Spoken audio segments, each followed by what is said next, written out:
नहीं तो fluid mechanics हम लोगों ने टॉपिक स्टार्ट किया है। ये टॉपिक थोड़ा सा बड़ा टॉपिक है। हम लोग अभी हाइड्रोस्टैटिक्स में चल रहे हैं। मोस्ट प्रोबेबली आज आपका हाइड्रोस्टैटिक्स खत्म होके कल हम हाइड्रोडायनेमिक्स में चले जाएंगे। यानी कि अब हमारा जो फ्लूइड है ना वो मोशन में आ जाएगा। जैसे आपने देखा है रिवर में पानी फ्लो होता है, पाइप्स में पानी के पाइप्स में पानी फ्लो होता है। तो हाइड्रोडायनेमिक्स में हम लोग एंटर करने वाले हैं, तब सिचुएशन सारी चेंज हो जाएंगी। तो हमने देखा था कि तीन टाइप के मटेरियल होते हैं, एक होता है सॉलिड, होता है लिक्विड, और आखिरी में आते हैं कौन हमारे पास, गैसेस। तीनों में जो एटम्स है उनकी डिस्टेंस देखो अलग अलग है।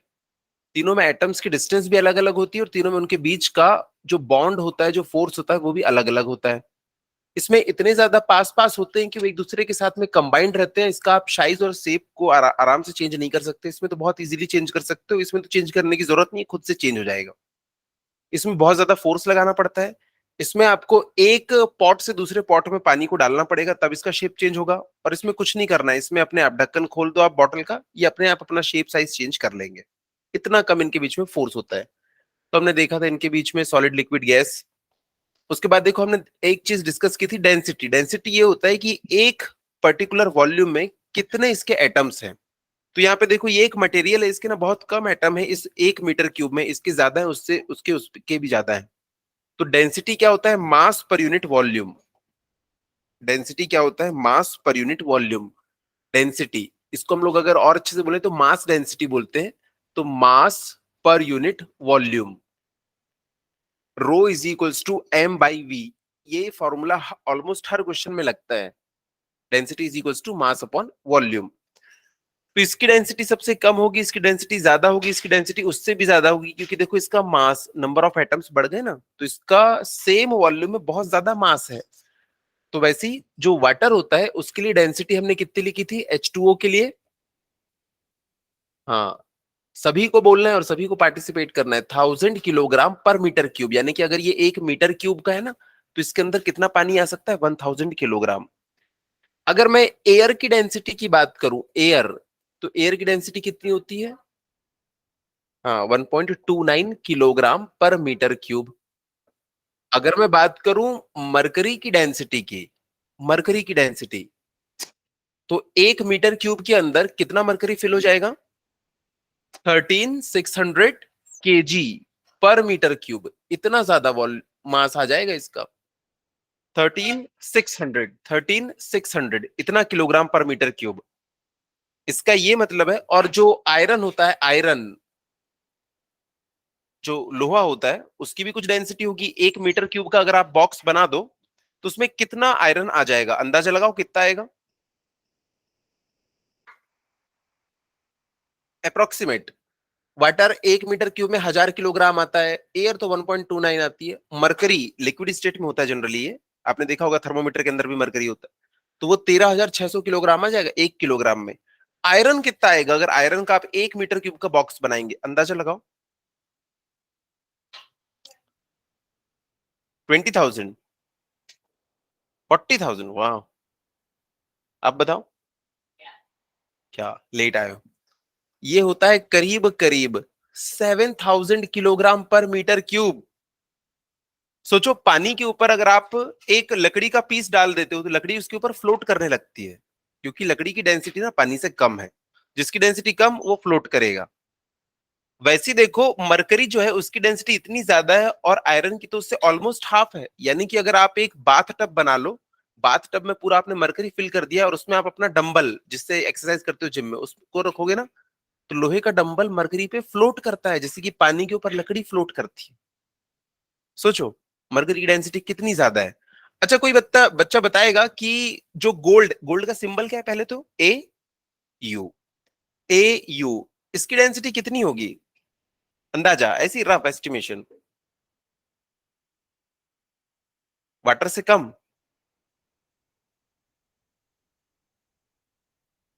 मेटल है भैया वो तो, उसकी तो ज्यादा ही होगी। अंदाजा, ऐसी रफ एस्टिमेशन अक्षत जी। 2000 किलोग्राम पर मीटर क्यूब। राशि 5000। अच्छा गोल्ड आयरन से भी कम, अक्षत 8000। तनीष 50 था। अरे वाह, आज के विनर है हमारे कौन? नहीं, इसकी होती है कितनी, 19300 किलोग्राम पर मीटर क्यूब। गोल्ड बहुत हैवी चीज है, बहुत हैवी। यानी कि अगर आप 1 मीटर क्यूब का गोल्ड का आपने क्यूब बना दिया तो उसका वजन कितना होगा, 19300 किलोग्राम। आइए आइए, तो सोचो, मरकरी जो है उसकी डेंसिटी आयरन से जस्ट डबल है, और इससे भी ज्यादा किसकी है, गोल्ड की। तो देखो, आपने देखा होगा कि मकान बनाने के लिए हम लोग किसका इस्तेमाल करते हैं, ईंट का इस्तेमाल करते हैं। ये एक ईंट है, ये एक ईंट है, इसका हम लोग इस्तेमाल कर रहे हैं, इससे हम लोग घर बना सकते हैं। सोचो, अगर ये पूरी पानी की बनी हो तो इसका वजन अगर 1 किलोग्राम है, तो अगर ये मरकरी की बनी होगी तो इसका वजन कितना होगा? पानी से बनी है और इसका वजन अगर 1 किलोग्राम है, मैंने 1000 से डिवाइड कर दिया ना, तो अगर मरकरी से बनी होगी तो कितना होगा? 13.6 किलोग्राम उसका वजन होगा। सेम उसी ईंट का वजन कितना हो जाएगा, 7 किलोग्राम, अगर वो आयरन से बनी हो। लेकिन अगर वो गोल्ड से बनी है तो 19.3 किलोग्राम। आप उसको एक हाथ से उठा भी नहीं पाएंगे। तो जो लोहे की बनी है तो 7 किलोग्राम की होगी, लेकिन अगर वो गोल्ड से बनी है तो 19.3 किलोग्राम। तो आप देखना, कभी कभी टीवी में दिखाता है कि जहां पे गोल्ड को रखा जाता है, गोल्ड की, सोने की ईंट होती है। कभी देखा है आपने सोने की ईंट? पुराने जमाने में स्मगलर लोग स्मगलिंग करते थे, सोने की ईंट की स्मगलिंग होती थी। उसके बाद अब सोने की बिस्किट्स आ गई, उसके बाद तो कॉइन आ गए। लेकिन पहले सोने की ईंट चलती थी। अभी भी यूएस में जो उनका रिजर्व है गोल्ड का, वो सोने की ईंट है। तो जो सोने की ईंट होती है ना, बिल्कुल उसका शेप कैसा होता है, हमारे जो घर में जो बनी है ना ईंट लगी है, वो उसके जैसा उसका शेप और साइज होता है। लेकिन उसका वजन होता है करीब करीब 20 से 22 किलोग्राम। इसलिए उसको जो लोग हैंडल करते हैं ना, यहां से वहां लेके जाते हैं, वो जो जूते पहनते हैं उसमें लोहे का ऊपर कवर लगा होता है कि अगर वो गिर गई ईंट धोखे से तो कम से कम उनके अंगूठे सलामत रहे पैर के, है ना। तो 20 से 22 किलो की एक ईंट होती है, वो इतनी ज्यादा डेंसिटी है। तो देखो, अगर मरकरी में मैंने लोहे के डंबल को डाल दिया तो वो तो उसमें फ्लोट करेगा। लेकिन अगर गोल्ड से बने डंबल को डाल दिया तो वो उसमें डूब जाएगा, क्योंकि इसकी डेंसिटी क्या है, ज्यादा है। पूरा खेल डेंसिटी का है, पूरा का पूरा। चलो, इसके बाद हम लोगों ने देखा था ये वाला प्रिंसिपल, हमारा पास्कल्स लॉ। पास्कल्स लॉ हमें क्या बताता है कि सेम पॉइंट पे सेम प्रेशर रहेगा। एक फ्लूइड के किसी भी पॉइंट पे सेम टू सेम प्रेशर रहेगा। अगर उधर प्रेशर जितना चेंज होगा तो प्रेशर इधर भी उतना ही चेंज होगा। यहाँ पे अगर प्रेशर चेंज होके डबल हो गया तो प्रेशर चेंज होके यहाँ भी क्या हो जाएगा, डबल हो जाएगा। प्रेशर वहां 5 टाइम्स चेंज हुआ तो प्रेशर यहाँ पे भी 5 टाइम्स चेंज होगा। एक हम लोग एनसीईआरटी का बहुत इंपॉर्टेंट न्यूमेरिकल करने वाले हैं, वो किसी ना किसी एग्जाम में आपको देखने के लिए मिल जाएगा। तो इसी प्रिंसिपल के ऊपर करेंगे वो। उसके बाद इसका हमने एक और प्रिंसिपल देखा था, ये हमारे ब्रेक्स में यूज होता है, पास्कल्स लॉ। अब चलो, ये वाला एक क्वेश्चन है, ये आपकी एनसीईआरटी का है, ये अनसॉल्व्ड। पहला question, explain why. Important question है इसलिए इसको कर रहे हैं हम लोग। Explain why the blood pressure in humans. चलो, इससे पहले एक और चीज बताओ मुझे, एक और चीज बताना है आपको कि यहाँ पे ये सरफेस है, इसके ऊपर मैंने ये एक पाइप रखा हुआ है। ये पाइप रखा हुआ है, एक पाइप का जो लोअर मोस्ट हिस्सा है वो खाली है, मतलब कुछ नहीं है वहां पे, एक सिंपल पाइप है, बॉटल नहीं है ये। अभी यहाँ पे कितना प्रेशर होगा? मैंने इसमें कुछ भी फिल नहीं किया है पाइप में, कुछ भी नहीं। तो यहाँ पे प्रेशर कितना होगा? 1 एटमॉस्फेयर। बहुत सही जवाब है। जो बच्चे बोलते हैं प्रेशर 0 होगा, नहीं भाई, हवा तो है ना। तो यहाँ पे हवा के कारण कुछ ना कुछ प्रेशर है।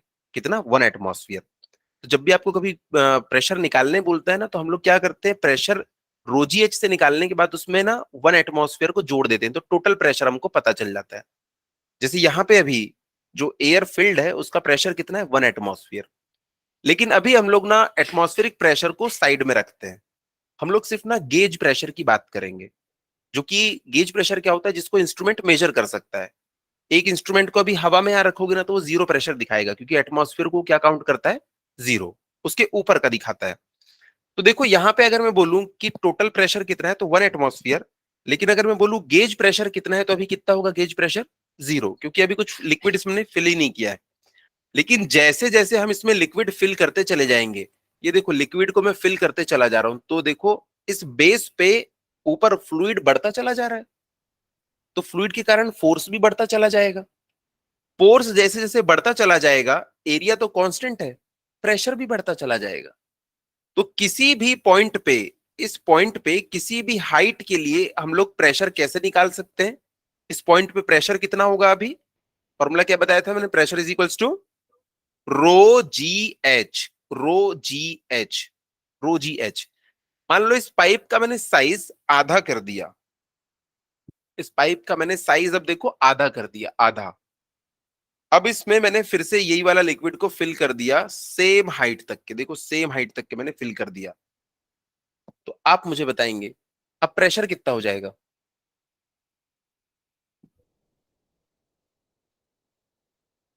पहले देखो ये साइज इसका ज्यादा था, तो इस पॉइंट पे प्रेशर कितना था? रो जी एच।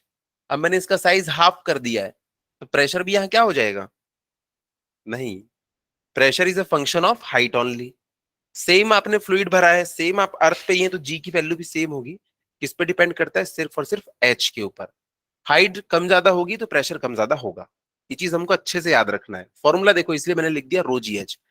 अब देखो हमारे शरीर में पूरा ब्लड भरा हुआ है, तो मेरे जो तलवे हैं वहां पे भी ब्लड सेल्स हैं, और जो मेरा ब्रेन है वहां पे भी ब्लड सेल है। लेकिन देखो पूरा का पूरा ब्लड अगर भरा हुआ है, तो सबसे नीचे जो ब्लड सेल है उसके ऊपर की सारी ब्लड सेल्स का भी तो फोर्स पड़ रहा है। तो जैसे जैसे आप नीचे से ऊपर की तरफ आओगे, वैसे वैसे प्रेशर क्या होने लगेगा? कम होने लगेगा। जितना नीचे रहो प्रेशर उतना ज्यादा। देखो यहाँ पे जैसे जैसे ऊपर आओगे, यहाँ पे देखो इस मॉलिक्यूल के ऊपर इतने सारे मॉलिक्यूल हैं, तो बहुत ज्यादा फोर्स इसको बियर करना पड़ रहा है।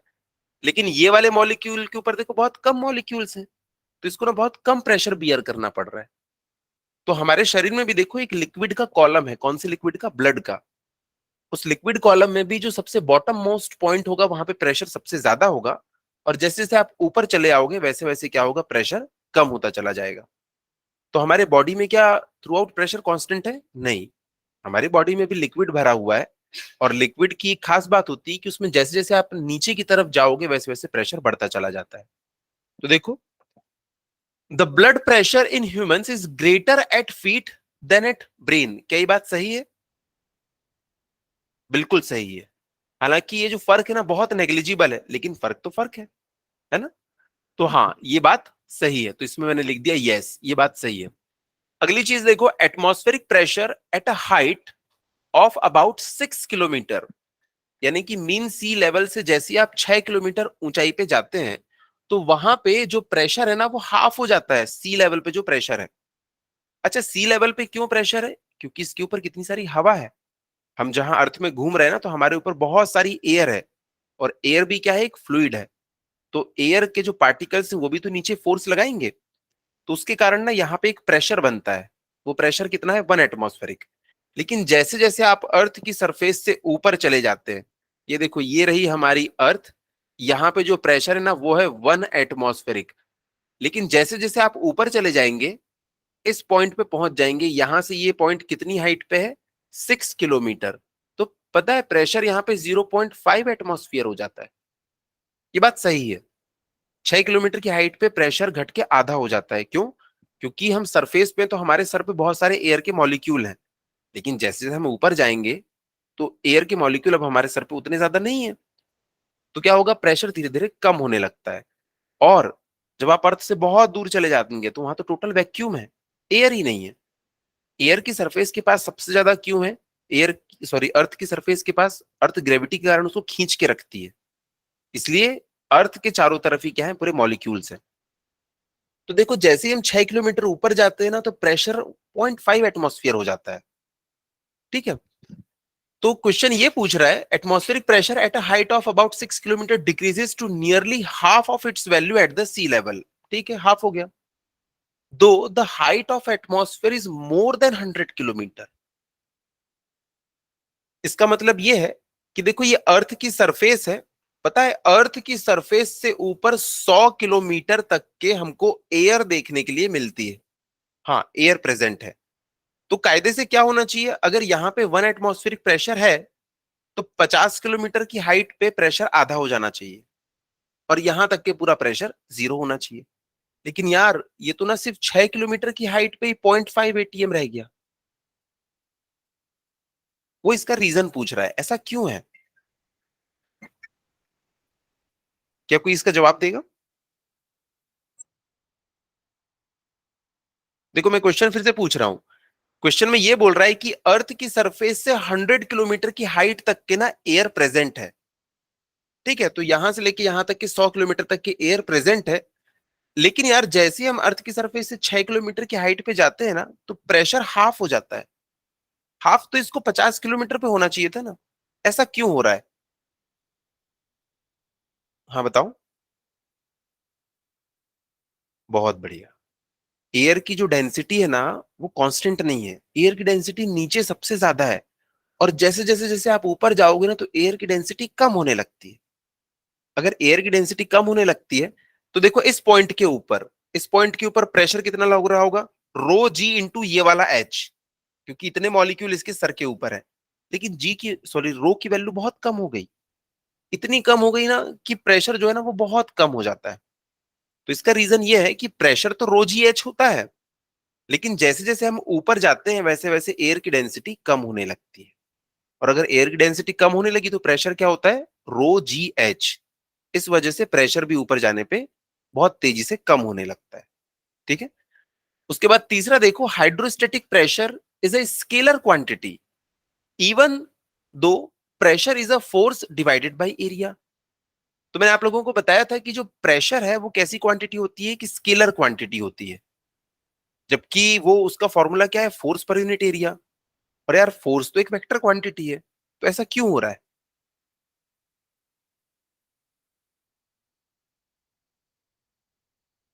तो इससे क्या हो गया?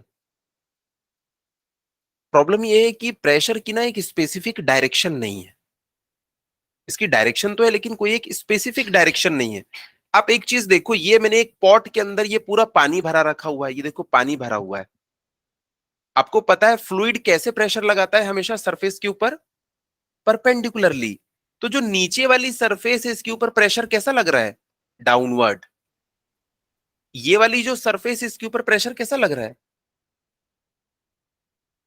टुवर्ड्स लेफ्ट, ऐसा प्रेशर लग रहा है। ये वाली सरफेस के ऊपर प्रेशर कैसा लग रहा है? ऐसा लग रहा है। तो देखो प्रेशर की डायरेक्शन तो है, लेकिन एक कांस्टेंट डायरेक्शन नहीं है यार। ये तो हर जगह अलग अलग टाइप से लग रहा है। यहाँ बीचों बीच एक पॉइंट बना दो, इस पॉइंट पे पता है चारों तरफ से प्रेशर लग रहा होगा, जैसे कि कश्यपी हमें अभी बता रही थी। चारों तरफ से प्रेशर लग रहा है, कोई एक डायरेक्शन नहीं है। बट फोर्स की तो हमेशा एक ही डायरेक्शन होती थी, हमेशा एक फोर्स लग रहा है टुवर्ड्स दिस डायरेक्शन। तो यार इसकी डायरेक्शन तो है, लेकिन कोई एक फिक्स्ड डायरेक्शन नहीं है। इसलिए हमने इसको ना क्या माना है कि ये वेक्टर क्वांटिटी नहीं है। ठीक है। तो चलिए लिखिए 10.1, और इसके आंसर्स लिखवा रहा हूं मैं। नंबर 1,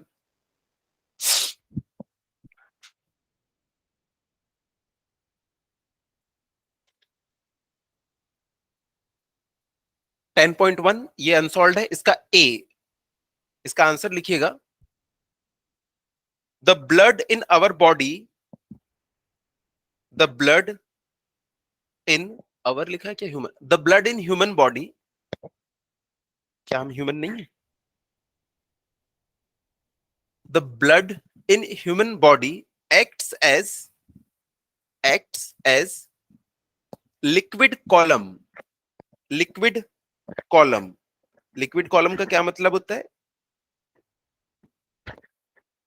हाँ, मतलब लिक्विड कॉलम मतलब कि ये जो मैंने स्टार्टिंग में पाइप बनाया था ना, ये वाला, बस पानी कहीं पे ऐसे किसी हाइट तक के भरा हुआ है। पानी किसी हाइट तक के भरा हुआ है तो हम उसको लिक्विड कॉलम के, सिर्फ पानी नहीं, कोई भी लिक्विड हो। हवा भी यहाँ भरी हुई है, तो हवा का भी क्या है? एक फ्लूइड कॉलम है, लिक्विड नहीं है वो, फ्लूइड कॉलम। लेकिन हमारी बॉडी में जो ब्लड है वो लिक्विड है, इसलिए मैंने लिक्विड कॉलम लिखवाया है। क्या लिखवाया मैंने?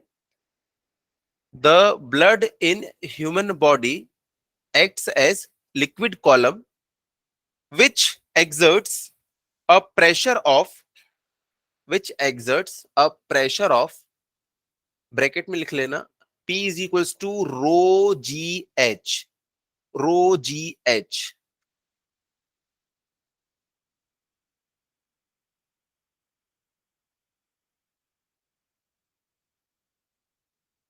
तो देखो ये जो पर्सन है इसके जो फीट है, वहां पे जो ब्लड के मॉलिक्यूल्स हैं, देखो इसमें जो ब्लड है वो भी कैसे एक्ट कर रहा है, यहां से यहां तक के देखो पूरा ब्लड भरा हुआ है।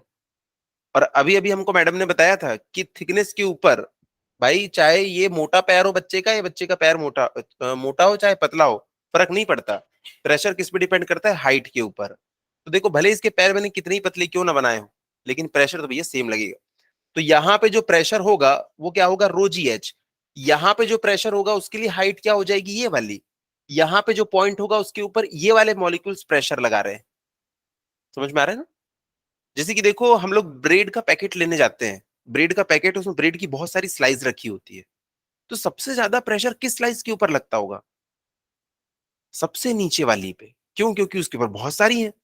और जो सबसे ऊपर वाली वो कैसे रहती होगी, एकदम मजे में, है कि नहीं? क्योंकि उसके ऊपर कोई है ही नहीं, तो उसके ऊपर कोई फोर्स नहीं लग रहा है, और कोई फोर्स नहीं तो कोई प्रेशर नहीं। तो वैसे यहाँ पे जो ब्लड के मॉलिक्यूल्स हैं उनके ऊपर देखो कितने सारे ब्लड का प्रेशर लग रहा है। ब्रेड के स्लाइस से रिलेट कर पाए? इसलिए हमारे फीट में ना प्रेशर सबसे ज्यादा होता है, ब्रेन में सबसे कम होता है। जबकि हमें सबसे ज्यादा ब्लड की जरूरत कहाँ है, ब्रेन में। हमारे बॉडी जो का 20% ऑक्सीजन का कंजम्पशन कौन करता है, ब्रेन करता है। और उस तक के ब्लड ही कम जा रहा है। इसलिए ब्रेन एक्सरसाइज करना बहुत जरूरी होता है, ताकि ब्लड वहां तक के सर्कुलेट हो सके। लिखिएगा, of p is equals to rho g h, full stop.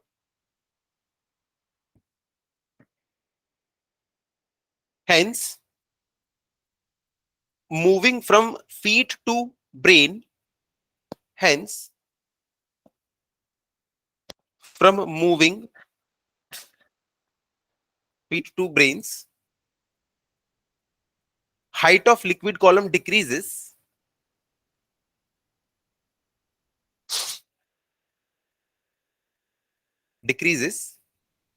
यानी कि जैसे ब्रेड पैकेट में आप नीचे से ऊपर जाओगे, तो अब देखो जो भी ब्रेड का स्लाइस है उसके ऊपर तो अब बहुत कम ब्रेड्स हैं, मतलब कम हो गई ना लिक्विड ब्रेड कॉलम की हाइट, उसको हम ब्रेड कॉलम कहेंगे। तो उसके ऊपर कम फोर्स आएगा, कम फोर्स मतलब कम प्रेशर। क्या लिखा है, so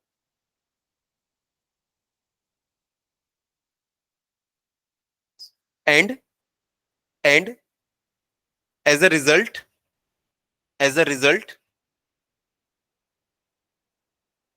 pressure decreases, pressure decreases. उसके बाद इसमें बी का आंसर लिखिएगा, बी का आंसर। तो आप रीजन समझ गए ना? अगर रीजन समझ गए तो आप इसको अपने वर्ड्स में भी लिख सकते हैं। उसके बाद बी लिखिएगा, बी का answer, the density of air, the density of air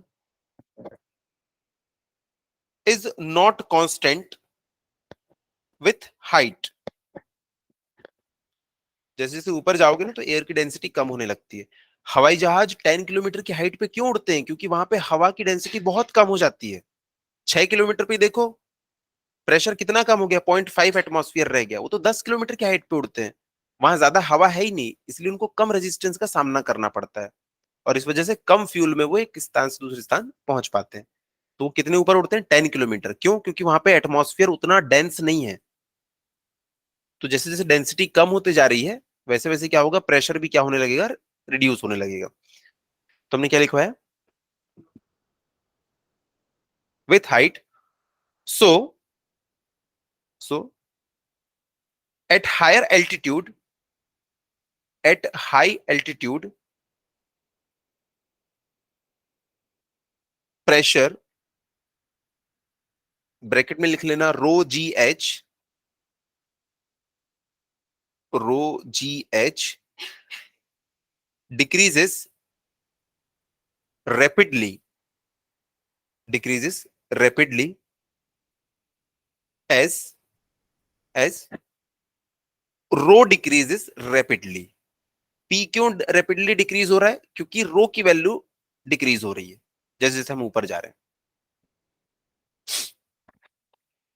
उसके बाद तीसरा लिखिएगा, hydrostatic pressure is scalar quantity even though pressure is, इसमें लिखिएगा pressure has not a specific direction. हमें ये तो पता है परपेंडिकुलर लगता है, लेकिन जैसी सरफेस चेंज हो गई तो ये उसकी डायरेक्शन भी चेंज हो जाती है। सरफेस देखो पहले ऐसी थी, यहाँ पे सरफेस ऐसी थी, ऐसी, तो इसके ऊपर प्रेशर ऐसा लग रहा था। सरफेस ऐसी होगी तो प्रेशर ऐसा लगने लगा। परपेंडिकुलर तो लग रहा है लेकिन एक पर्टिकुलर डायरेक्शन नहीं है ना? तो क्या लिखा हमने, although it acts perpendicular, although it acts perpendicular to a surface. भाई परपेंडिकुलर लगता है, बात हमको पता है, पर वो सरफेस ही चेंज हो गई तो कहाँ का।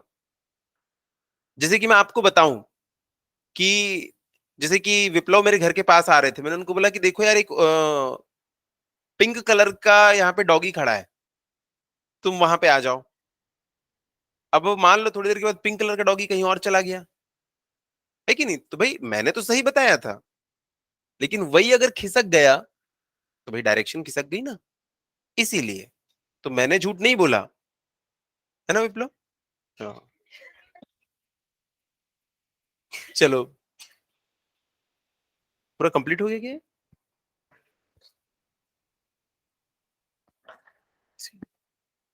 Pressure has not a specific direction, although it acts perpendicular to surface.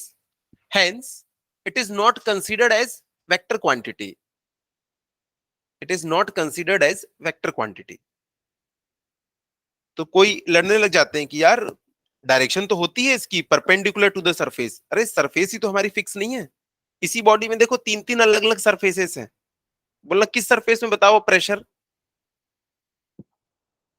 चलिए, इसके बाद अगला question. The two thigh bones, thigh bones को क्या कहते हैं? फीमर। अच्छा, हमारी बॉडी की सबसे बड़ी बोन कौन सी होती है? फीमर। थाई बोन सबसे स्ट्रांग भी होती है, इसलिए उसका नाम दिया हुआ है।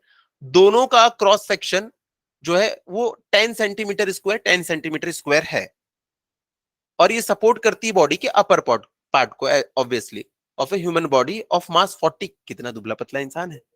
40 kg।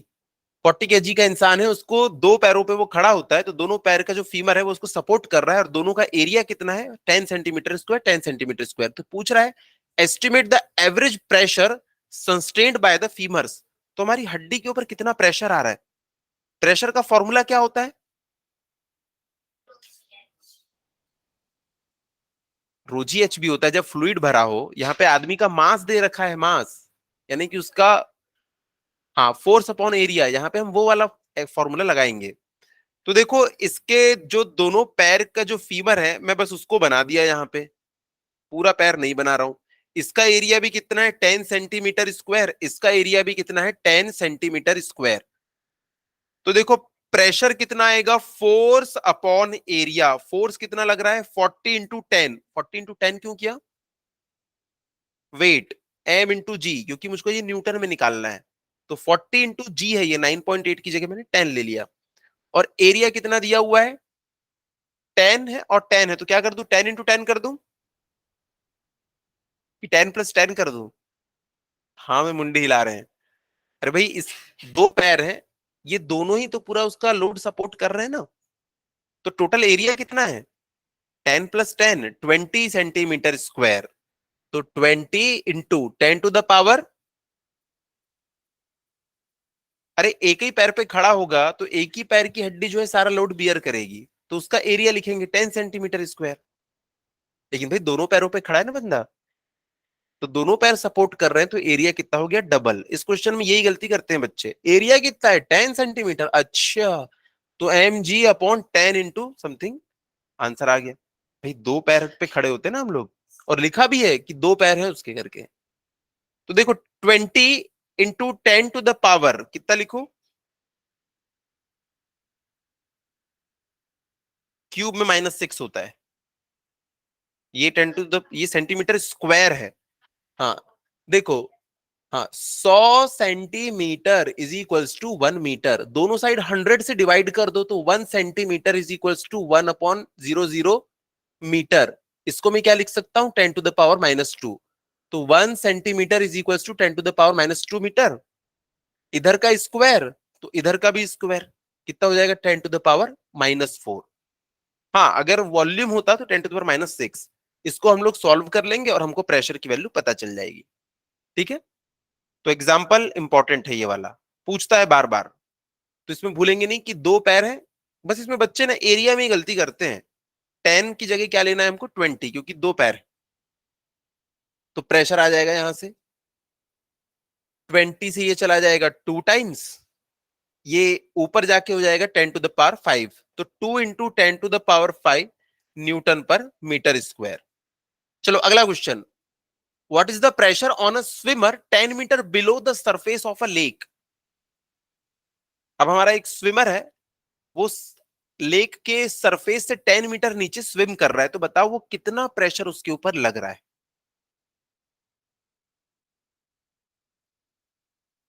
अब देखो फ्लूइड में है वो, डूबा हुआ, हाँ, तो क्या फॉर्मूला लगाएंगे, रो जी एच। क्या हमें पानी की डेंसिटी पता है? ऑब्वियसली हमें पता है, क्वेश्चन में नहीं पता, नहीं दिया होगा, लेकिन हमें याद होनी चाहिए।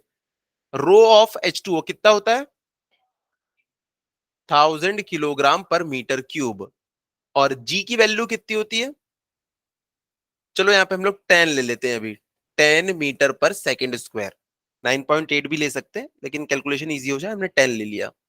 और एच कितना दिया हुआ है, कितना दिया हुआ है, हाँ, अभी हम लोग 10 मीटर ले लेते हैं उसको, कि वो दिया हुआ है कितना, 10 मीटर। ठीक है, 10 मीटर। हम लोग अर्थ की सरफ, जैसे पानी की सरफेस से नीचे जाते हैं प्रेशर बढ़ने लगता है ना, इसलिए हम उसको पॉजिटिव लेते हैं, कि हम नीचे जाते हैं तो हम पॉजिटिव लेंगे, ऊपर जाएंगे तो नेगेटिव, क्योंकि प्रेशर कम होने लगता है। तो देखो अर्थ, सॉरी, पानी की सरफेस से हम लोग 10 मीटर नीचे हैं, यहाँ पे 10 मीटर नीचे, तो यहाँ पे जो प्रेशर होगा वो कितना होगा, rho g h. Pressure will be rho g H.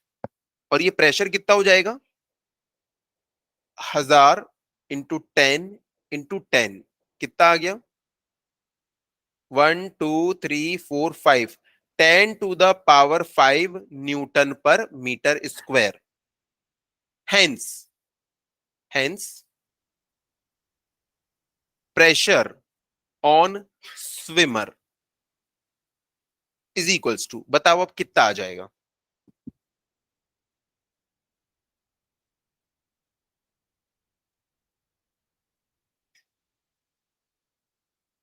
इसके दो आंसर्स होते हैं, एक तो आप रोजी एच निकालोगे, वो कौन सा प्रेशर कहलाएगा, गेज प्रेशर कहलाएगा। क्योंकि देखो अगर हाइट 0 हो गई तो प्रेशर भी उसके ऊपर क्या हो जाएगा, 0। लेकिन जैसी हाइट 0 होगी तो वो कहां पहुंच गया, एटमॉस्फेयर में आ गया ना। और एटमॉस्फेयर को आपने 0 कंसीडर कर लिया, यानी कि आप गेज प्रेशर निकाल रहे हो। तो हम लोग क्वेश्चन में क्या करेंगे, इसमें टोटल प्रेशर निकाल के बता देंगे। एटमॉस्फेयर का प्रेशर कितना होता है, याद करो, कल की क्लास में बताया था, 101325 न्यूटन पर मीटर स्क्वायर। हाँ, इस वैल्यू को हमें याद रखना है, कि जो एटमॉस्फेयर का जो प्रेशर होता है ना, एटमॉस्फेयर का, उसको आप लोग लिख सकते हो 1.01 इंटू 10⁵ न्यूटन पर मीटर स्क्वायर। ये देखो एटमॉस्फेयर का प्रेशर कितना है, 1.01, शगुन देते ना 101 का, तो 1.01 इंटू 10⁵ न्यूटन पर मीटर स्क्वायर। तो देखो हवा ने तो सरफेस पे इतना प्रेशर लगा के रखा हुआ था, उससे और नीचे चला गया, तो उसके ऊपर ये तो एक्ट करेगा ही करेगा, साथ में ये भी और एक्ट करने लगेगा। तो इसके ऊपर कितना हो जाएगा, 1.01 इंटू 10⁵ प्लस 10⁵, टोटल कर दो कितना आएगा,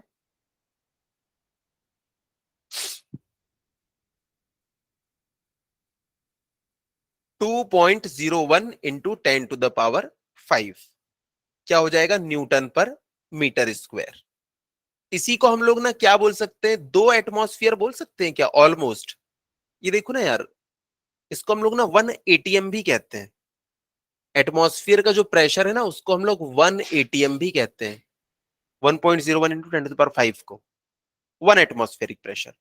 ये कितना दिख रहा है, ऑलमोस्ट 2 एटमॉस्फेरिक प्रेशर दिख रहा है ना, तो इसको 2 एटमॉस्फेरिक प्रेशर भी बोलते हैं हम लोग, 2 ATM। आप चाहते तो यहां पे भी आंसर छोड़ सकते थे, बट आपको लिखना पड़ेगा इतना गेज प्रेशर है।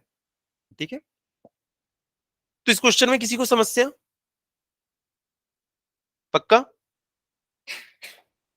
ये अगला क्वेश्चन है, at a depth of 1000 metre in an ocean. अब एक समंदर में आ गए हम लोग, देखो झील से निकल के हम लोग समंदर तक पहुंच गए। At a depth of 1000 metre in an ocean, सबसे पहली चीज इसने क्या पूछा है, what's the absolute pressure. Absolute pressure क्या होता है, एटमॉस्फेयर प्लस गेज। एटमॉस्फेयर कितना होता है, 1.01 इंटू 10⁵, और गेज क्या होता है, रो जी एच। तो चलो आप लोग निकालो, मैं फॉर्मूला लिख देता हूं। ए के लिए जो फॉर्मूला है अगर आपको एब्सोल्यूट प्रेशर निकालना है तो ये होता है atmospheric pressure plus gauge pressure, GAUGE। और एटमॉस्फेरिक प्रेशर की वैल्यू याद रख लो 1.01, 1.01 इंटू 10⁵ प्लस गेज प्रेशर कितना हो जाता है, ρGH।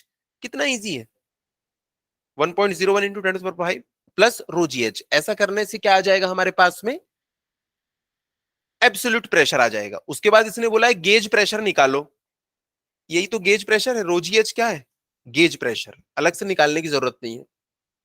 इतना करो पहले और मुझे आंसर बताओ।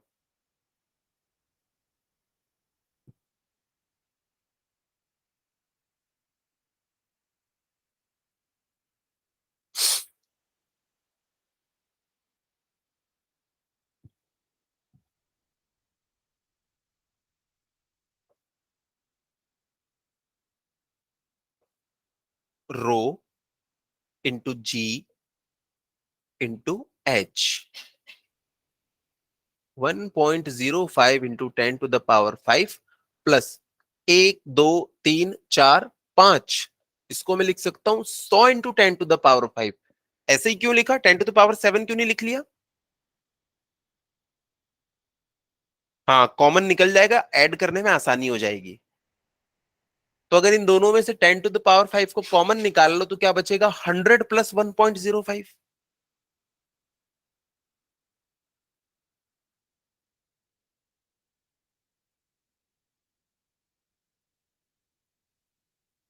अरे एक मिनट रुको रुको रुको रुको। इस क्वेश्चन में लास्ट लाइन में देखो डेंसिटी दी हुई है पानी की। जो हम लोग 1000 लेके चल रहे थे, इस बार हमको कुछ और लेना पड़ेगा। कितनी लेना पड़ेगा इस बार, 10⁵। तो 1030 लिख लेते हैं इसको। 1000 से मल्टीप्लाई करोगे तो क्या आएगा, 1030 आएगा ना। हाँ, मैंने लास्ट लाइन पढ़ी नहीं थी। तो देखो जब भी डेंसिटी अलग होगी तो क्वेश्चन में दे देगा, टेंशन वाली बात नहीं है। पिछले क्वेश्चन में नहीं दिया था तो हमने कितनी लिए, 1000। इस क्वेश्चन में बोल रहा है कि भाई एक काम करो, उस जो सी वाटर है उसकी डेंसिटी को 1.03 कंसीडर करके चलना है।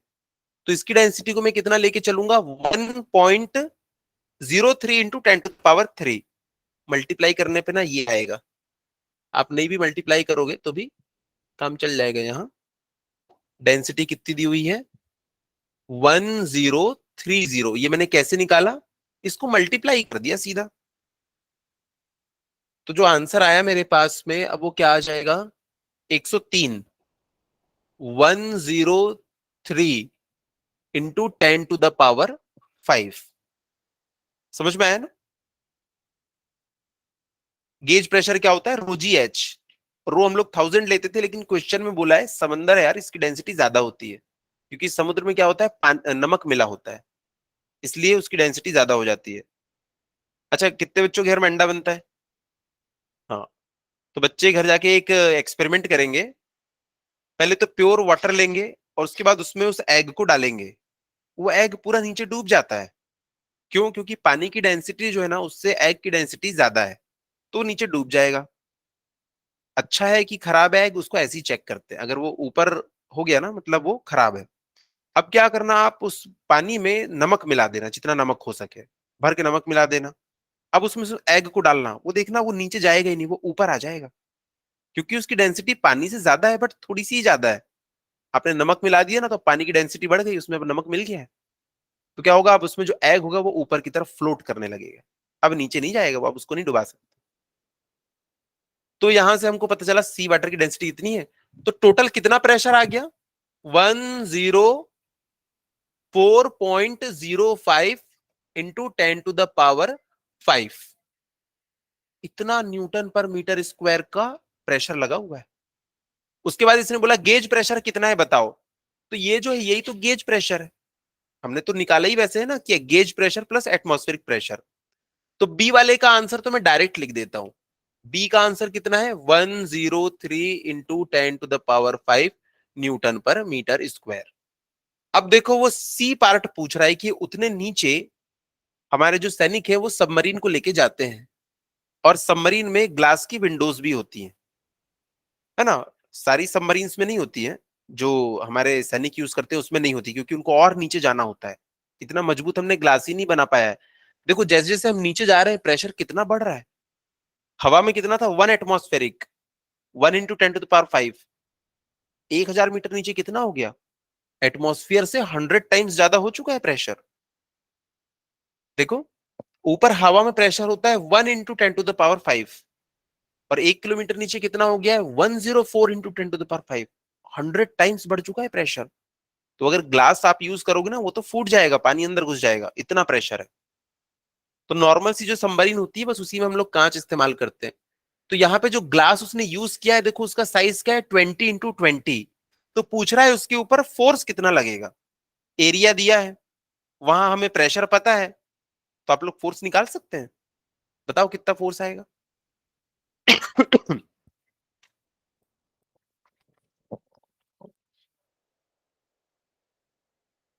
कितना फोर्स आएगा।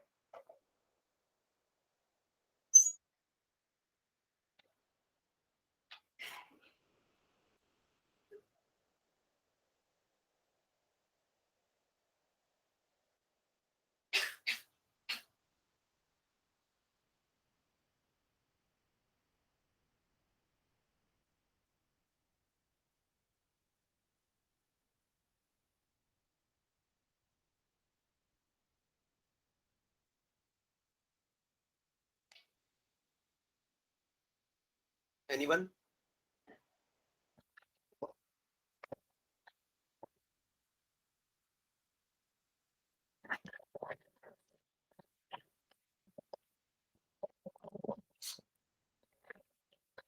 प्रेशर तो निकाल दिया है मैंने। तो पहले आपको करना प्रेशर पता है।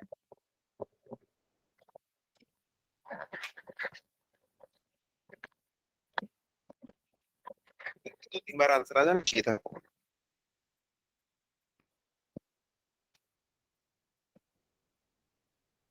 मानस घर लेके जाओगे आंसर। चलो तो देखते हैं वहां पे जो सबमरीन है उसमें हो क्या है। ये वाटर की सरफेस है, उससे नीचे यहाँ पे ये सबमरीन है। ये सबमरीन का ग्लास है। ग्लास का जो एरिया है वो क्या है, 20 × 20 सेंटीमीटर का। अब देखो जो सबमरीन है उसके अंदर में कुछ ना कुछ लोग रहते होंगे। सबमरीन है तो उसके अंदर में अगर लोग रहते हैं तो अंदर का प्रेशर कितना होगा, 1 एटमॉस्फेरिक प्रेशर होगा अंदर का। और बाहर का प्रेशर कितना होगा, 104.05। एक्चुअल प्रेशर तो यही है ना। और अंदर का कितना है, 1 एटमॉस्फेरिक। तो नेट प्रेशर कितना है, नेट प्रेशर।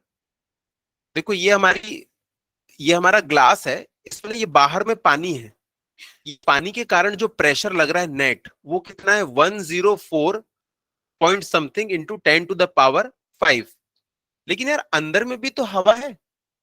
हम लोग वहां पे रह रहे हैं, सांस ले रहे हैं, तो अंदर में एक एटमॉस्फेरिक 1.05 इंटू 10⁵ का प्रेशर लगा होता है।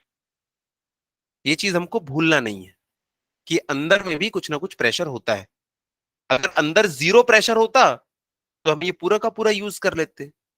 तो हमें वहां पे एक चीज लिखना पड़ेगा। देखिएगा पार्ट सी में, in submarine, in submarine the pressure inside, in submarine the pressure inside should be equal to atmospheric pressure. ऐसा क्यों, क्योंकि अंदर ह्यूमंस रहते हैं उसको ऑपरेट करने के लिए, तो अंदर का प्रेशर तो एटमॉस्फेरिक प्रेशर होना चाहिए। And and the pressure outside is 104.05 into 10⁵। 104.05 into 10⁵ newton पर मीटर स्क्वायर।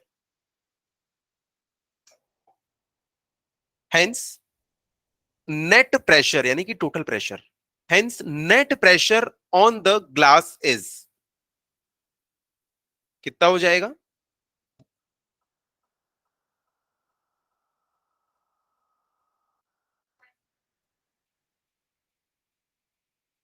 हाँ, इधर से इतना प्रेशर लग रहा है, उधर से इतना प्रेशर लग रहा है, तो नेट कितना हो जाएगा, दिस माइनस दिस। तो नेट प्रेशर उसके ऊपर लग रहा है। अब देखो हमारे पास प्रेशर की वैल्यू है, और यहां का जो एरिया है ना वो कितना है, 20 × 20 × 10⁻⁻⁻, सेंटीमीटर स्क्वायर है। क्या हो जाएगा, सेंटीमीटर मतलब 10⁻⁻², और उसका भी स्क्वायर -4, वॉल्यूम में -6 हो जाता है। तो देखो प्रेशर पता है, एरिया पता है, तो हम लोग फोर्स निकाल सकते हैं। तो pressure is equals to force upon area, 103.05 into 10⁻⁵ is equals to, force निकालना है, एरिया पता है हमको कितना है, 400 इंटू 10⁻⁻⁴, 20 इंटू 20 400। तो यहां से फोर्स की वैल्यू आ जाएगी, यहां से फोर्स की वैल्यू आ जाएगी। ये शायद आपके एग्जाम्पल का क्वेश्चन होना चाहिए।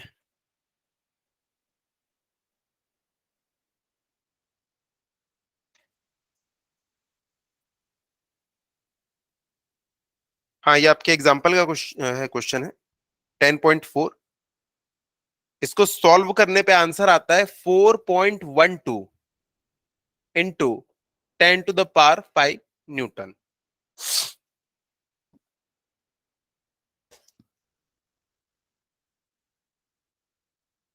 समझ में आया कि क्यों किए।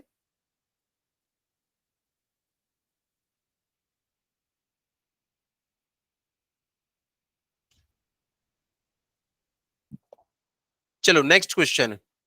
ये क्वेश्चन पे 8-10 स्टार लगा लेना, बहुत इंपॉर्टेंट, बहुत ज्यादा।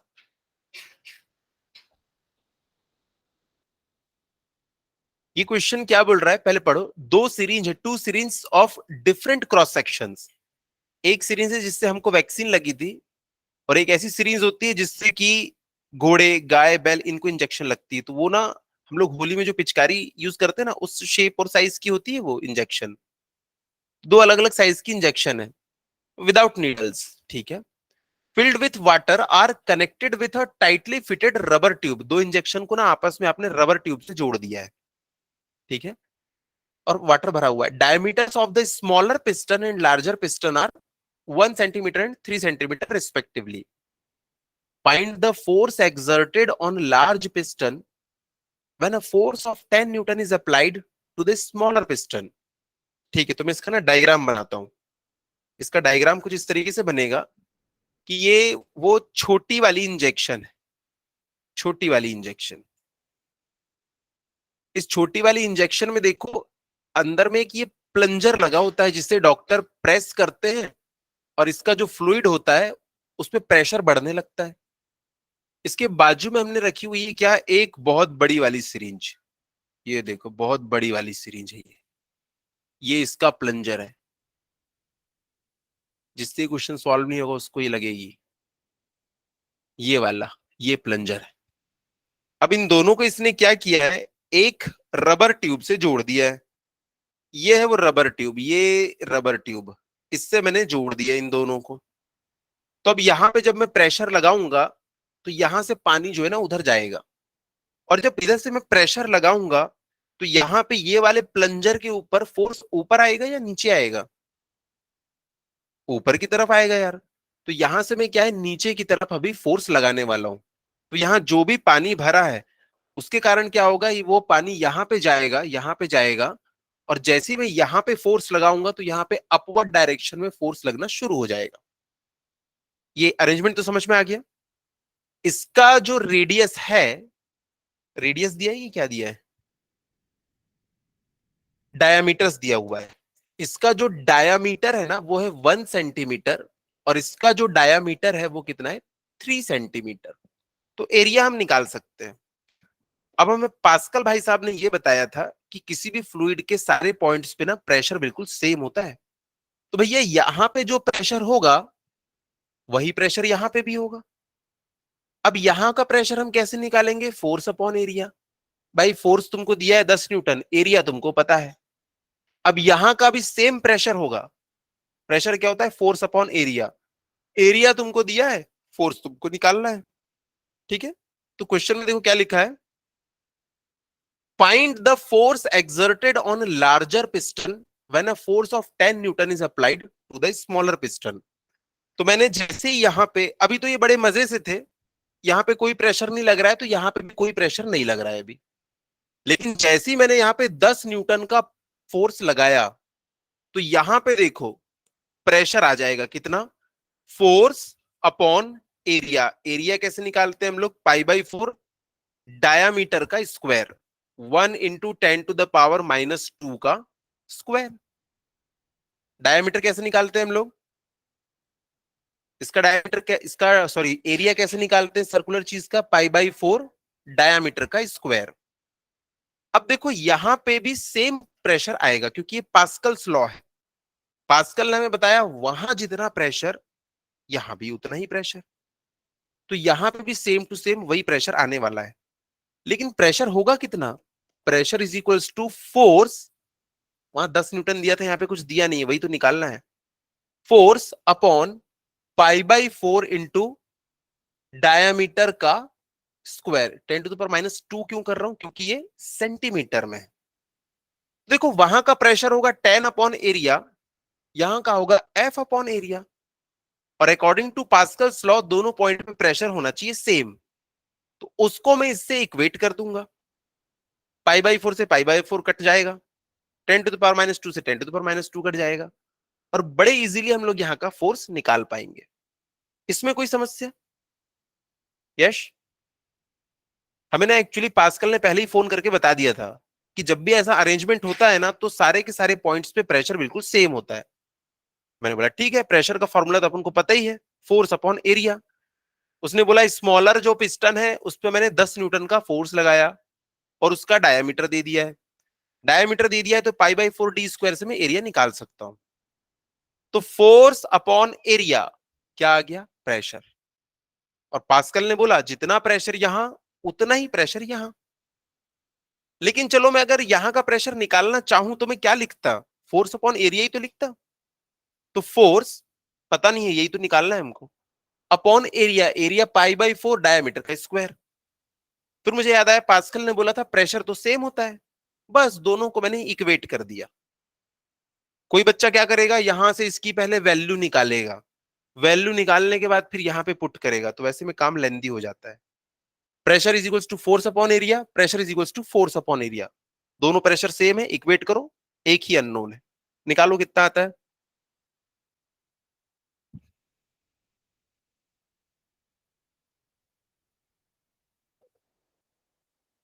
हाँ,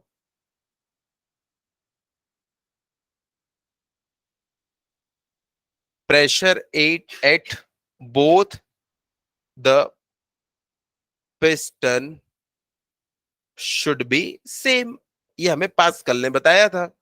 तो मैंने लिख लिया 10/पाई/4 इंटू 1 × 10⁻² का square is equals to force upon इस साइड का एरिया।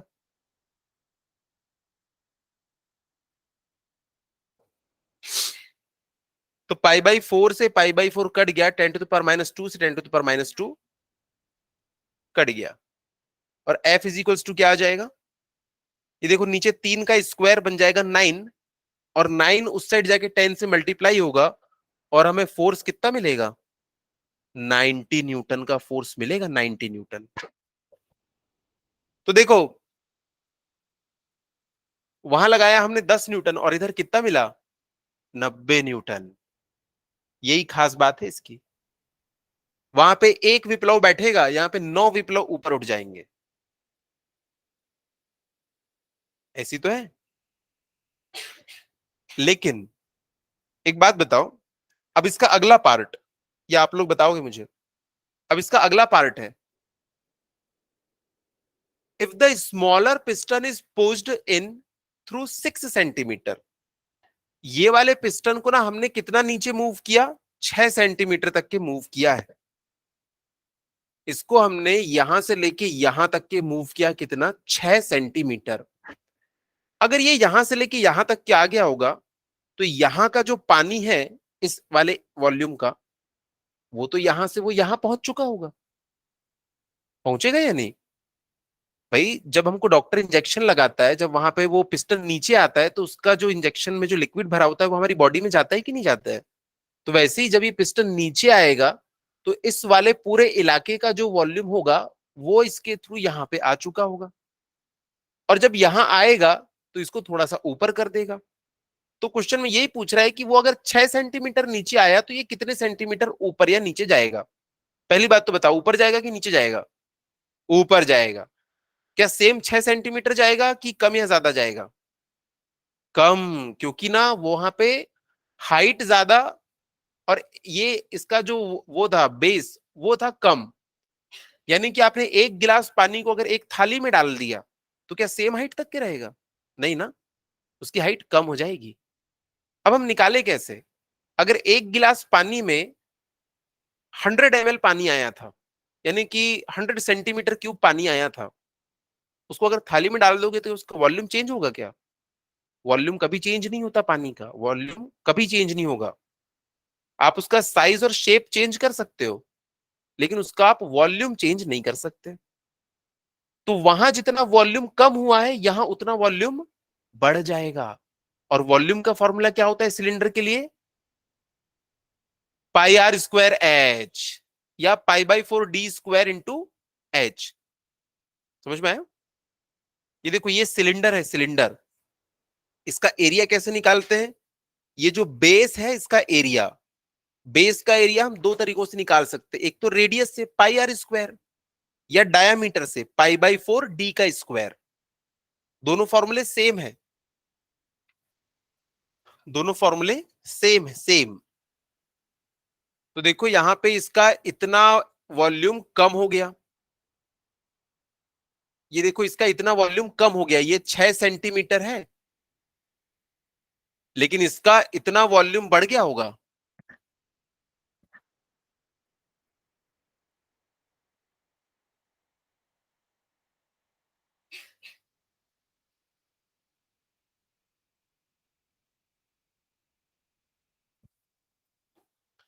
देखो उतना वॉल्यूम जो है ना छोटे वाले सिरिंज में से निकल के बड़ी सिरिंज में घुस गया, तो ऐसे ही दिख रहा होगा ना वो।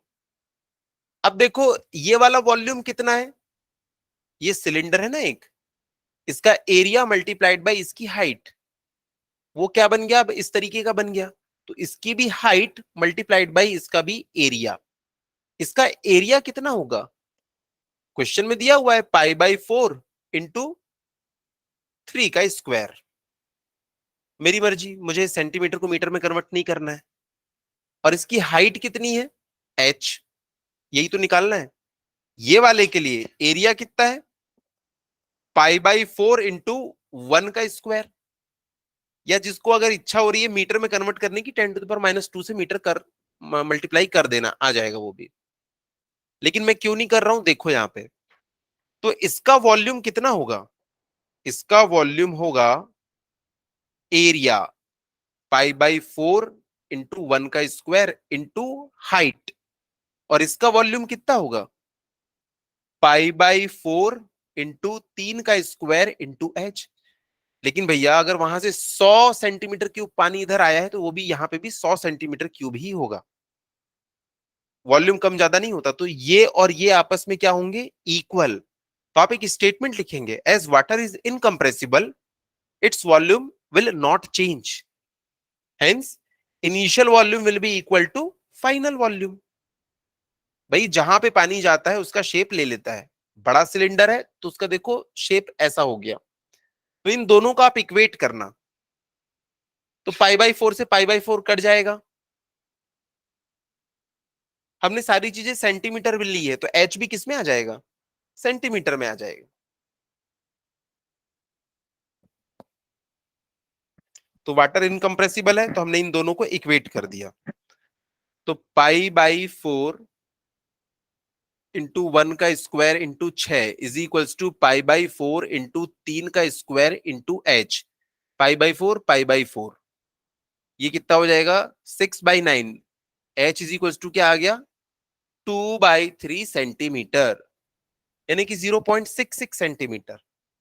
सोचो वो 6 सेंटीमीटर नीचे आया, एक विप्लव 6 सेंटीमीटर नीचे आएगा, 9 विप्लव कितने ऊपर जाएंगे? 0.66 सेंटीमीटर ऊपर तो गए।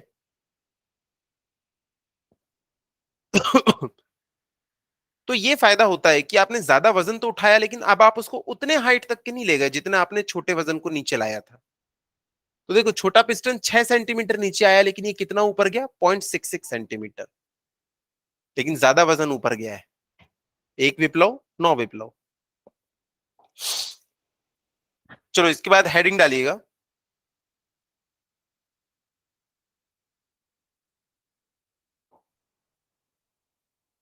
मैंने बाइंड फोर्स के बारे में कुछ लिखवाया था क्या?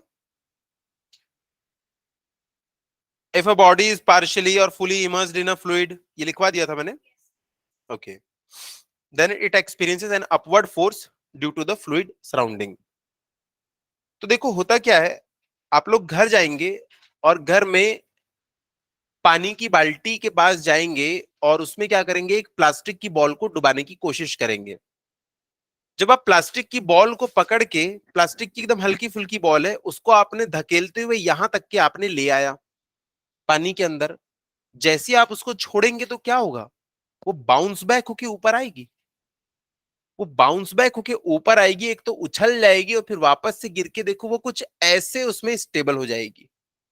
थोड़ी सी डूबी रहेगी पानी में और थोड़ी सी हवा में रहेगी, क्योंकि प्लास्टिक की बॉल है, ऐसी होगा ना। तो वो ऊपर कैसे है? क्योंकि उसके ऊपर कुछ ना कुछ फोर्स लग रहा है। जब मैं उसको पानी के अंदर डुबा दिया था और जैसे ही छोड़ा, तो देखो इतनी स्पीड से वो बाउंस बैक की कि वो पानी से ऊपर उछल जाती है। तो पानी ना हर बॉडी के ऊपर एक फोर्स लगाता है। अब समझो वो फोर्स कैसे लगाता है। जैसे कि मान लो ये क्लास एकदम खचाखच भरा हुआ है, अचानक से यहाँ पे मैंने बैग खोला और बैग से निकला एक चूहा। तो आप लोग क्या करोगे? इस चूहे को क्लास से भगाने की कोशिश करोगे। बहादुर बच्चे ऐसा करेंगे। बाकी बच्चे क्या करते हैं? भागते हैं। पानी के मॉलिक्यूल्स क्या है? बहादुर बच्चे हैं, उसको वो भगाने की कोशिश करेंगे। तो जितने भी मॉलिक्यूल्स हैं, यहाँ वाले उसको धकेलेंगे, नीचे वाले भी उसको धकेलेंगे, ऊपर वाले भी उसको धकेलेंगे। और इसका रिजल्ट क्या होगा कि ये जो है ना, ये बाहर की तरफ निकल जाए। सर बाहर ही क्यों निकलेगा? देखते हैं अभी कि ये बाहर ही क्यों निकलेगा। बट बायंसी फोर्स तो सबने एक्सपीरियंस किया है ना।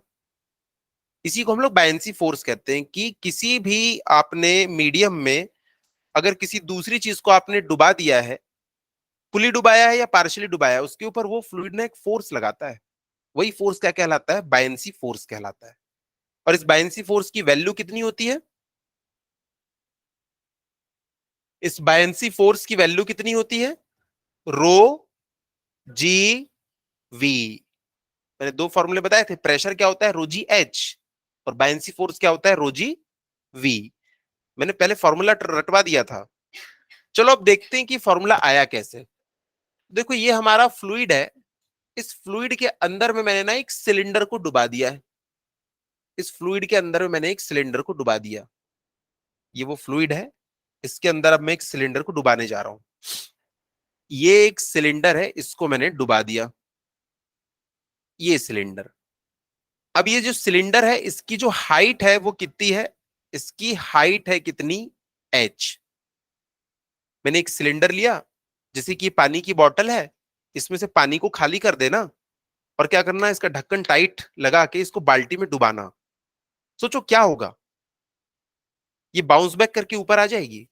ये बात तो सब बच्चे कॉमन सेंस ही समझ रहे हैं। तो उसी को हम लोग ना यहाँ पे देख रहे हैं कि वो ऊपर क्यों आ रही है। जब भी फ्लूइड में आप किसी बॉडी को डुबाते हैं तो फ्लूइड के मॉलिक्यूल क्या करते हैं? उसके ऊपर प्रेशर लगाते हैं, और वो भी किस डायरेक्शन में? Perpendicular to the surface direction में प्रेशर लगाते हैं।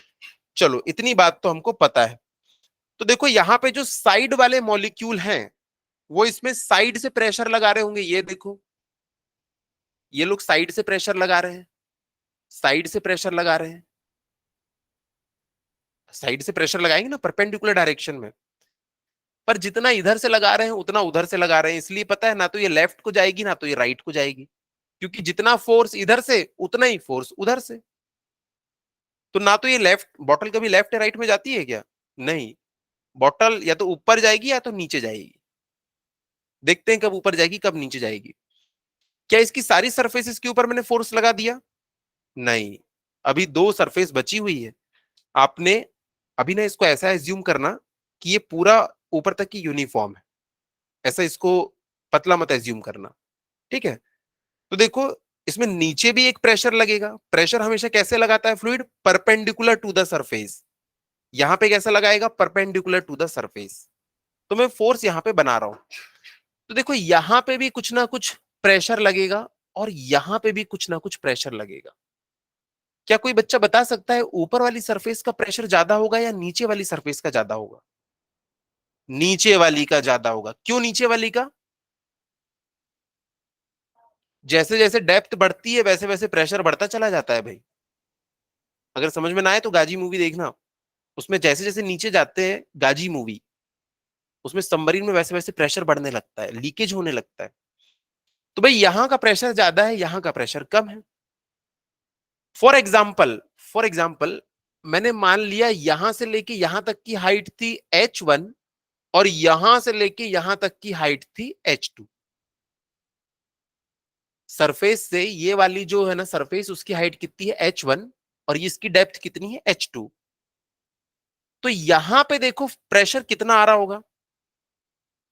इस वाली सरफेस पे प्रेशर कितना आ रहा होगा? P1 is equals to rho g H1। भाई हाइट के ऊपर ही डिपेंड करता है। फ्लूइड तो चेंज नहीं हुआ इसलिए रो का रो रहेगा। अर्थ पे बैठे हो जी भी सेम रहेगा। हाइट कितनी वहां पे H1।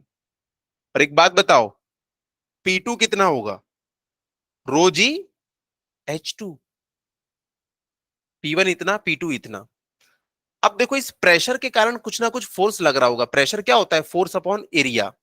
तो बॉडी के ऊपर ना एक नेट फोर्स लगने वाला है, नेट फोर्स। अब मैं वो नेट फोर्स निकालता हूं कितना होगा। मान लो यहां पे जो फोर्स लग रहा है वो है कितना? F2। और यहां पे जो फोर्स लग रहा है वो कितना? F1।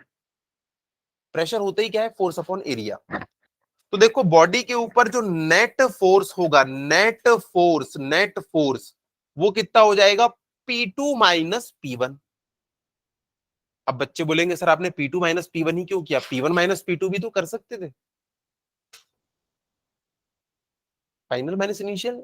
कौन बोला कि 0.2 फाइनल है? मैंने तो रैंडमली कुछ भी ले लिया है। अगर वैल्यू पॉजिटिव आ गई मतलब नीचे वाला ज्यादा है, अगर वैल्यू निगेटिव आ गई मतलब ऊपर वाला ज्यादा है। जैसे मैं बोलूं राम की हाइट माइनस श्याम की हाइट -3 सेंटीमीटर आया, यानी कि राम छोटा है। लेकिन अगर पॉजिटिव आ जाता तो राम की हाइट ज्यादा है। मैंने रैंडम कुछ भी ले लिया P2 माइनस P1, अगर ये वैल्यू पॉजिटिव आ गई मतलब हाँ यार P2 ज्यादा था। और ये बात ना मैं मन ही मन में जानता हूँ कि P2 ज्यादा है, पर ये बैठा यहाँ पे हर बच्चा बच्चा जानता है, इसलिए मैंने P2 माइनस P1 किया हूं। अब P2 माइनस P1 कर दिया, लेकिन ये तो नेट प्रेशर है। यहां मैंने क्या लिखा है? Net force. भाई तो यहाँ बैठा बच्चा बच्चा जानता है F1 इज इक्वल्स टू क्या हो जाएगा? P1 इंटू ए। अरे प्रेशर क्या होता है? फोर्स अपॉन एरिया होता है ना। तो फोर्स क्या हो जाएगा? Pressure into area. और एरिया तो देखो ऊपर जितना है उतना ही एरिया नीचे भी है। तो एरिया को मैंने क्या कर लिया? कॉमन ले लिया, कॉमन। अब देखो P2 की वैल्यू कितनी है? रो जी H2। और इसकी वैल्यू कितनी है? रो जी H1। और ब्रैकेट के बाहर कौन वेट कर रहा है? ए। अब मैंने रो इंटू जी को कॉमन ले लिया तो H2 माइनस H1 इंटू ए। अब जरा गौर से देख के बताओ H2 माइनस H1 किसके इक्वल है? H के इक्वल है। तो मैं इसकी जगह क्या लिख सकता हूं? रो जी H इंटू ए। अब बताओ सिलेंडर का एरिया इंटू सिलेंडर की हाइट क्या बन जाएगा? सिलेंडर का वॉल्यूम। तो फॉर्मूला आ गया रो G इंटू वी। तो इसी फॉर्मूले को हम लोग क्या लिख सकते हैं? रो G V। पर इस फॉर्मूले की एक खास बात है, इसको हर कोई इस्तेमाल नहीं कर सकता। फॉर्मूला क्या लिखा है हमने? रो G इंटू वी। रो किसकी डेंसिटी है? भाई दो चीजें हैं, एक तो सॉलिड है और एक लिक्विड है। क्वेश्चन में ना आपको इसकी भी डेंसिटी दी होगी, इसकी भी डेंसिटी दी होगी, वहां किसकी डेंसिटी रखोगे? अरे प्रेशर कौन लगाता है? भाई फ्लूइड पार्टिकल जो है वो प्रेशर लगाते हैं ना, उसके कारण ही तो आप प्रेशर को निकाल रहे हो। बायनेंसी कौन लगाएगा यार? बायनेंसी फोर्स फ्लूइड लगाएगा। तो यहाँ पे डेंसिटी हम किसकी रखते हैं? फ्लूइड की। लेकिन डूबा कौन है? सॉलिड। वॉल्यूम किसका लेंगे? सॉलिड। तो ये इसका खेल है। कि इसके फॉर्मूले में जो रो होता है वो डेंसिटी होती है फ्लूइड की, जी तो जी है, और वी क्या है, सॉलिड का वॉल्यूम। तो हम लोग फॉर्मूले में ना पूरा बोला करेंगे हमेशा, रो जी वी नहीं बोलेंगे, हम क्या बोलेंगे, rho of fluid into g into volume of solid. हम पूरा बोलेंगे तो क्या है, हमेशा याद रहेगा ये चीज और कभी गलती नहीं होगी। तो अगर कोई बच्चा कॉपी कर रहा है, उसने देखा फॉर्मूला क्या लगा रहा है, रो g we, row g we कर देगा वो, तो कॉपी करके भी आप सही पहुंचेंगे नहीं। तो चलो हम लोग इसको लिख लेते हैं, लिखिएगा, ये डायग्राम वायग्राम बना लो और वो लिख लो, net force is equals to P2 minus P1 into A. क्या आपको डेरिवेशन समझ में आया? हाँ, इसका जो रिजल्ट है वो बहुत इंपॉर्टेंट है। फोर्स कितना लगता है, buoyant force rho g we.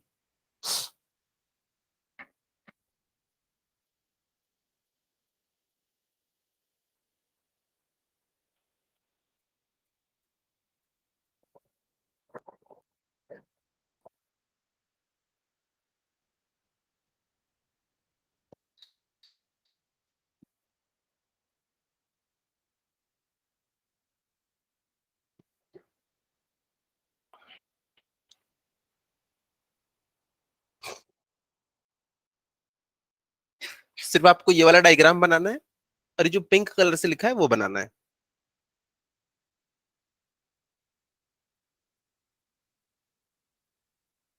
जैसे मैंने लिख दिया, net force is equals to P2 minus P1 into A.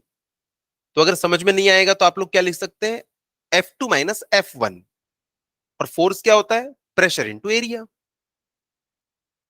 तो देखो, जिन बच्चों को अगर ये डायरेक्ट मैंने कैसे लिख दिया, अगर उसमें समस्या है तो वो यहां से लिख लेना, net force, net force is equals to F2 minus F1, या P2A माइनस P1A, क्योंकि फोर्स क्या होता है, प्रेशर इंटू एरिया। तो ऐसा करके आखिरी में हम लोग पहुंच गए कहा, नेट फोर्स। अच्छा, ये जो फोर्स है इसकी डायरेक्शन कैसी रहेगी हमेशा? नहीं, ये बॉडी को कहां ले जाएगा, नीचे ले जाएगा या ऊपर ले जाएगा? ये फोर्स हमेशा ऊपर ले जाना चाहता है। लेकिन कई बार क्या होता है पता है, बॉडी का खुद का वेट इतना ज्यादा होता है ना कि ये तुच्छा सा फोर्स उसकी हेल्प नहीं कर पाता और बॉडी अपने आप नीचे चले जाती है। लेकिन इस फोर्स की तो हमेशा इच्छा क्या होती है, बॉडी को ये कहां ले जाए, ऊपर। इसलिए इसका एक और नाम है अपवर्ड थर्स्ट। ठीक है, तो क्वेश्चन में घुमा के पूछता है कि एक सॉलिड की बॉडी है जिसकी डेंसिटी पानी से ज्यादा है, तो उसके ऊपर बायंसी फोर्स किस डायरेक्शन में लगेगा?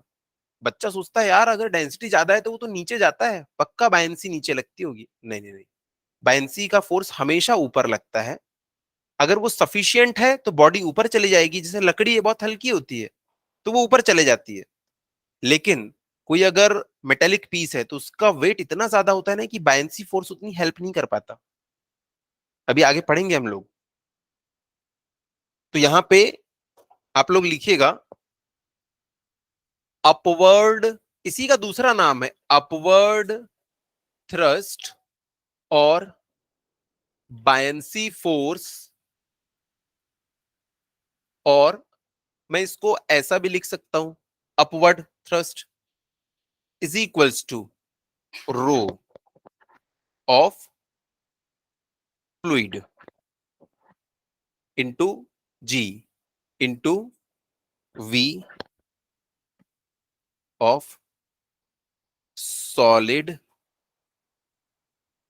Immersed, of solid immersed. कई बार ऐसा होता है ना कि सॉलिड पूरा का पूरा इमर्स्ड नहीं होता। जैसे कि जब विप्लव स्विमिंग पूल में जाता है, जब विप्लव खड़े रहता है पानी में, पानी पे तो खड़े नहीं रहता, नीचे फ्लोर पे पैर रख के खड़ा है, तो आधा विप्लव अंदर है आधा विप्लव बाहर है। तो इसलिए मैंने क्या लिखा है, सॉलिड इमर्स्ड, जितना डूबा हुआ है सॉलिड। तो बायंसी फोर्स किसके ऊपर लगेगा, जो डूबा हुआ है सॉलिड, जो हवा में है उसमें नहीं। जैसे कि विप्लव के कंधे पे कोई बैठ गया है, उनका दोस्त यश, तो यश बोले यार मुझे भी बायंसी फोर्स लग रहा है, अरे तुम डूबे नहीं हो, तुम्हारे ऊपर बायंसी फोर्स नहीं लगेगा, है ना विप्लव? हाँ, तो सॉलिड इमर्स्ड, ये वाली लाइन बड़ी इंपॉर्टेंट है, इमर्स्ड। आगे चल के हम एग्जांपल करेंगे जिसमें ना, जैसे आइसबर्ग होता है टाइटैनिक में, जैसे टाइटैनिक जिससे डूबा था, आइसबर्ग ऊपर भी था नीचे भी था।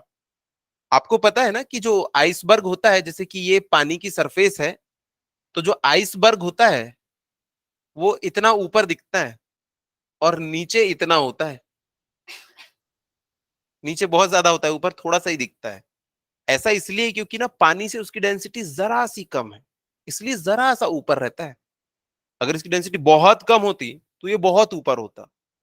डेंसिटी पानी की इक्वल होती तो पता है बिल्कुल यहाँ पे इसकी सरफेस को टच कर रहा होता, और डेंसिटी पानी से ज्यादा होती तो नीचे। आप लोग को तो फ्लोटेशन भी समझ में आ गया कि डेंसिटी जब बहुत कम होगी तो ऊपर, डेंसिटी कम होगी तो थोड़ा सा नीचे, डेंसिटी इक्वल होगी तो बिल्कुल सरफेस के ऊपर, और डेंसिटी ज्यादा होगी तो नीचे। यही फ्लोटेशन है, ठीक है। तो ये वाला फॉर्मूला हमको याद रखना है, अपवर्ड फोर्स सॉलिड इमर्स्ड, ये याद रखना। चलो इसी बात पे एक क्वेश्चन करो।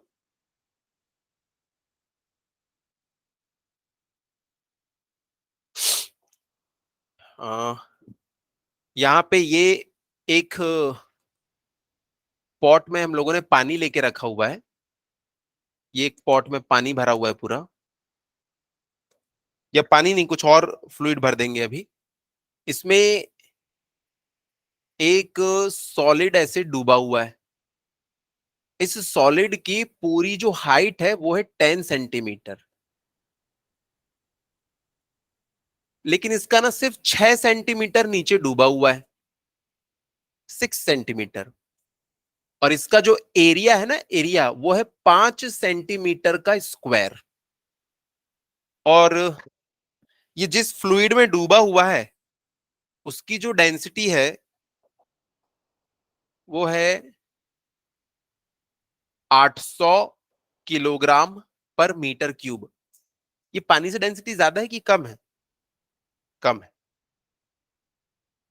तो प्यारे बच्चों बताइए, इसके ऊपर कितना थ्रस्ट फोर्स लग रहा होगा या बायंसी फोर्स लग रहा होगा?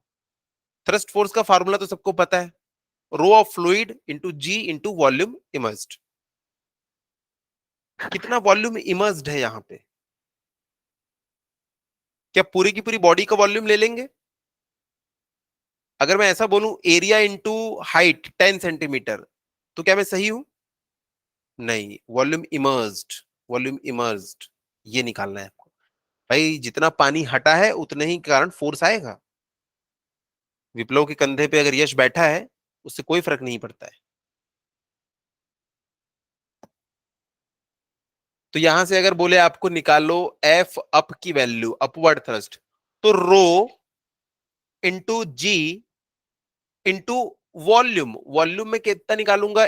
Area into height. लेकिन हाइट 10 सेंटीमीटर नहीं लेना है, जितना डूबा है उतनी हाइट लेना है। तो हाइट में कितनी ले लूंगा? 6। और ये एरिया कितना है? 5।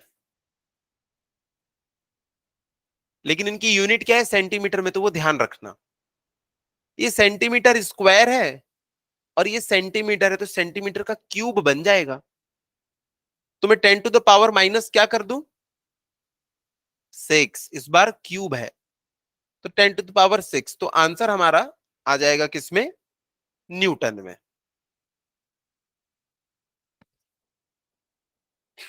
एरिया दे रखा था 5 सेंटीमीटर, डायामीटर वगैरह कुछ नहीं है, इसलिए इस बार कैलकुलेशन की टेंशन ही नहीं है। तो अपवर्ड फोर्स बच्चों ने निकाल लिया। यहाँ पे क्या गड़बड़ कर दिए थे?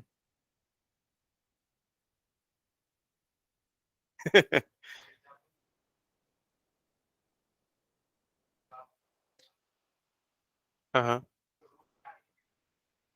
अच्छा, नहीं, प्रैक्टिस प्रैक्टिस जरूरी है फिर। 24 न्यूटन देख लेते हैं। क्वेश्चन मैंने अभी अभी बनाया है तो मुझे आंसर पता नहीं है इसका। 8 into 10 to the power 3 into ये कितना हो जाएगा? 30 इंटू 10 टू द पावर -6। ये हो जाएगा कितना? 24 into 10 to the power -2 newton. हाँ, इतना फोर्स लग रहा होगा इस बॉडी पे। ठीक है। अब इसके बाद हमको पढ़ना है आर्किमिडीज बाबा का प्रिंसिपल। आर्किमिडीज ये एक बहुत बड़े फिलोसफर थे। सुनो ध्यान से। आर्किमिडीज जो एक बहुत बड़े फिलोसफर थे, इनको एक बार इनके किंग ने बुलाया और बोला कि देखो ये जो मैंने अपने सर पे ताज पहना हुआ है, ये इसको बनाने वाला तो बोल रहा है कि ये प्योर गोल्ड का बना हुआ है, लेकिन यार मुझे कुछ डाउट है, हो सकता है कि इसमें कुछ ना कुछ मिक्सचर होगा यार करके। तो आर्किमिडीज ने बोला तो क्या किया जाए, तो उन्होंने बोला कि इसको लेके जाओ, याद रखना इसमें थोड़ा सा भी कट नहीं लगना चाहिए कहीं भी, ना तो तुम इसको मेल्ट कर सकते हो, ना तो इसमें तुम कुछ भी कट लगा सकते हो। और मुझे ये बताओ एग्जैक्टली exactly कि इसमें कितने अमाउंट में इंप्योरिटी मिक्स की गई है, कितने अमाउंट में इंप्योरिटी मिक्स की गई है। अब कैसे करे आर्किमिडीज?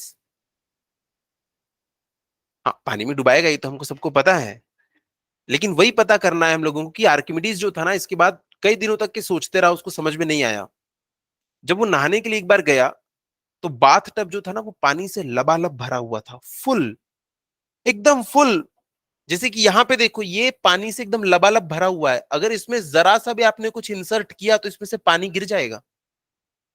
एकदम एकदम पूरा पानी से भरा हुआ है, एक जरा से इसमें एक मच्छर भी घुसा तो पानी एक बूंद बाहर आ जाएगा, इतना लबालब। तो आर्किमिडीज जैसे ही उस बाथ टब में घुसा, तो उसमें से बहुत सारा पानी बाहर निकल गया।